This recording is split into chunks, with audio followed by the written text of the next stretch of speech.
بہرحال یہ تحریکیں جو ہیں اس میں بہت کچھ، ایک تو پازیٹیو اثر نکل چکا ہے، وہ باقی ہے، وہ ختم ہونے والا نہیں ہے، کہ کچھ صدیوں کے انحطاط اور زوال کی وجہ سے ہم سمجھ بیٹھے تھے کہ اسلام بھی بس ایک مذہب ہے، اب ہم سمجھتے نہیں، اسلام دین کو، اور یہ غلبہ چاہتا ہے، لیکن یہ تحریکیں سب کی سب ناکام ہوئی ہے۔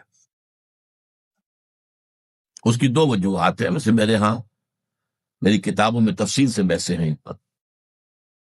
پہلی وجہ یہ ہے کہ ان تحریکوں نے اسلام اور اس کے نظام پر تو بہت توجہ دی ہے، ایمان پر توجہ نہیں کی۔ اسلام ایک عمارت ہے جس کے نیچے بنیاد ایمان ہے،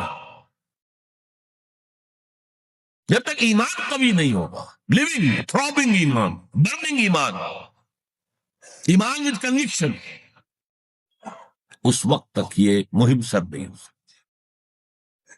اور نمبر دو، میتھڈالوجیز انہوں نے جو ہم اصل تحریکیں تھیں ان سے بورو کر لی، کمیونسٹوں سے لے لی، سوشلسٹوں سے لے لی، فاشسٹوں سے لے لی، اور گوریلوں سے لے لی، یہ ساری جو ہے بوروڈ میتھڈالوجیز ہیں، حالانکہ اس میتھڈالوجی لینی چاہیے تھی سیرت محمد سے صلی اللہ علیہ وسلم۔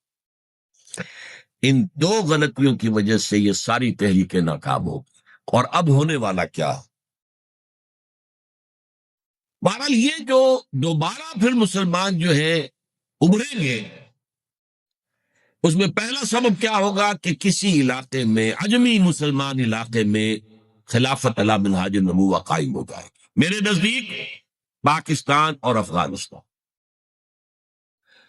میرا گمان ہے واللہ عالم، میں نے کہا تھا ان باتوں میں اختلاف کی گنجائش ہے، یہ کوئی میں قرآن و حدیث کی روح سے نہیں کہہ رہا ہوں، لیکن جو میرا مشاہدہ ہے افغانستان کی تقسیم ہو جائے گی، پختون حصہ جو ہے پاکستان کے ساتھ ملے گا، اور یہ یہاں پر وادی سندھ، جس کو اقبال نے کہا ہے کارواں زی وادی دور و دراز آیت برو، اس جہاں پر خلافت علی منہاج النبوہ کا نظام قائم ہوگا اور یہاں سے فوجیں چلیں گے، نمبر ایک۔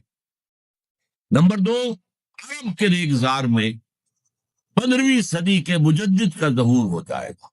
مہدی کو ہم مانتے ہیں مجدد، شیعہ مانتے ہیں 12ویں امام جو چھپے ہوئے ہیں،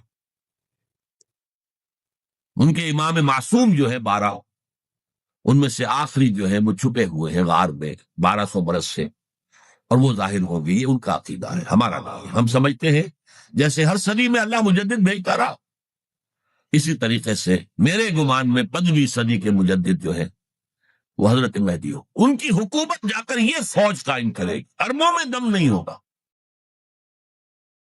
وہ اپنی عیاشیوں کی وجہ سے بالکل کھوکھلے ہوتے، دولت کی فراوانی اور عیاشی۔ یہ بھی سننے میں آتا ہے دروغ بردردن راوی کہ اگر کوئی فوجی قافلہ ان کا چل رہا ہوتا ہے تو وہ بجائے ٹرکوں میں بیٹھنے کے وہ اپنی کاروں میں بیٹھ کے ساتھ ساتھ چلتے ہیں، وہ ٹرک خالی چل رہے ہوتے ہیں، ٹرک کی سختی جو ہے، سخت سیٹ جو ہے برداشت کرنا ان کے بس کا روگ نہیں۔ بہرحال یخرج الناس من المشرق یطیعون للمہدی، یعنی سلطان ہو اس کی حکومت کو مستحکم ہو، پھر حضرت مہدی کی طرف سے شروع ہوگا معاملہ جہاد، اور یہ سارا جو ملک مسلمانوں کے ہاتھ سے نکل گئے تھے یہ واپس لے گئے۔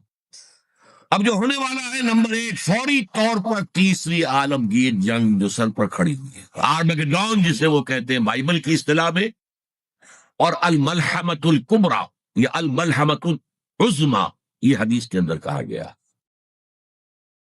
متفق گردید رائے بو علی بارائے من، انجیل کی آخری کتاب ریولیشنز آف جان، اس میں آرمگڈون، اگر ڈکشنری میں دیکھیں گے تو آپ کو معنی ملیں گے آرمگڈون کے، a very big war which will be fought between the forces of evil and good before the end of this world۔ اور اسی کا ذکر حضور نے کیا، بہت بڑی جنگ ہوگی، بہت بڑی جنگ ہوگی، مڈل ایسٹ اس کا میدان بنے گا، اور اس جنگ کے اندر عربوں کا شدید نقصان، شدید نقصان، شدید نقصان۔ تہس نہس ہے. حضور نے فرمایا کہ ایک باپ کے اگر 100 بیٹے ہوں گے تو 99 ختم ہو جائیں گے، ایک بچے گا. یہ حدیث کتاب الملاحم پڑھیے. یہ ملاحم کسے کہتے ہیں؟ لحم، گوشت کو کہتے ہیں. جنگوں میں کیا ہوتا ہے؟ گوشت کے ٹکڑے اڑتے ہیں.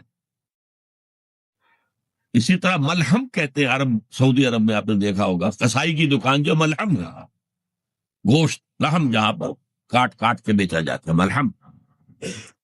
تو ملحمہ جنگ کو کہتے ہیں، ملاحم اس کی جمع ہے. الملحمۃ العظمی، الملحمۃ الکبریٰ، یہ دو الفاظ حدیث کو ہے. عربوں پر یہ عذاب کیوں آئے گا؟ سمجھ لیجئے کہ امت مسلمہ اگرچہ پوری مجرم ہے، اس وقت پوری دنیا میں کسی ایک ملک کے اندر بھی اسلام کا نظام قائم نہیں، اور اسی لیے ضربت علیہم الذلۃ والمسکنۃ وباؤوا بغضب من اللہ. آج ہم اس عذاب میں مبتلا ہے. میری کتاب موجود ہے اس پر، سابق اور موجودہ مسلمان امتوں کا ماضی، حال اور مستقبل ہے. آج کیوں ذلیل کہ کل تک نہ تھی پسند گستاخی فرشتہ ہماری جناب نے. اس کا جواب دیکھیے، ان میں سب سے بڑے مجرم عرب ہیں، جن کا جتنا اونچا رتبہ ہوتا ہے اتنا ہی ان کی جرم کی سزا بھی سخت ہوتی ہے. ازواج مطہرات سے کہہ دیا گیا تھا کہ تم کوئی غلط حرکت کرو گی تمہیں دوہری سزا ملے گی. تم محبت کے گھر میں رہتی ہو صلی اللہ علیہ وسلم. اسی طرح عربوں میں سے تھے حضور، رسول عربی، رسول ہاشمی. اور نمبر 2، ان کی مادری زبان میں اللہ کا کلام موجود ہے. انہیں اسے سمجھنے کے لیے کوئی مشقت اور محنت نہیں کرنی پڑتی. پھر بھی مغربی کولونیل کا بستر جیسے جیسے طے ہونا شروع ہوا اور عرب ممالک آزاد ہونے شروع ہوئے، کسی نے ماسکو کو قبلہ بنا لیا، کسی نے واشنگٹن کو. اسلام کو کسی نے اپنا قبلہ نہیں بنایا. میرے اپنے اندازے میں ہولوکاسٹ جو ہوا تھا پچھلی صدی میں، اس کو 10 سے ضرب دے دیجئے، اتنا بڑا ہولوکاسٹ مڈل ایسٹ میں ہوگا اس ملحمۃ العظمی اور ملحمۃ الکبریٰ کے ذریعے سے. بہت برے دن آ رہے ہیں، بہت برے دن آ رہے ہیں، بہت برے دن آ رہے ہیں. البتہ اس کے بعد پانسا پلٹے. اس پانسا پلٹنے کی کیا وجہ ہوگی وہ بھی میں آپ کو بتا دوں. مسلمانوں کو دوبارہ فتح ہونی شروع ہوگی. مسلمان پہلے تو یہ سارے عرب ممالک نکل جائیں گے، گریٹر اسرائیل بن جائے گا گویا. عراق ہے، شام ہے، سعودی عرب میں وہ آ جائیں گے مدینے کے قریب تک، مدینے کے اندر داخل نہیں ہو سکیں گے. وہ اللہ کی طرف سے خاص پروٹیکشن اسے ہوگی، باقی وہ اپنا گریٹر اسرائیل بنا لے گا. پھر جو ہے there will be a reversal، اور اس ریورسل میں مسلمان دوبارہ ریگین کریں گے اپنے کھوئے ہوئے علاقوں کو. اس میں 3 واقعات کو ذہن میں رکھیے. پہلی بات وہ جو میں کہہ چکا ہوں کہ کسی نہ کسی ملک میں، کسی عجمی ملک میں، عربوں پر تو عذاب آ جائے گا، آخری عذاب ہے. عجمی مسلمان ملک میں، نظری طور پر ایران بھی ہو سکتا ہے، افغانستان، پاکستان، اور کسی درجے میں بھارت، وہاں بھی تو آخر 20 کروڑ مسلمان ہیں. لوگ 18 کہہ دیتے ہیں اور وہ 12 بھی کہہ دیتے ہیں کہ 20 یا 25 کروڑ مسلمان بس رہا ہے اس ساتھ کے اندر.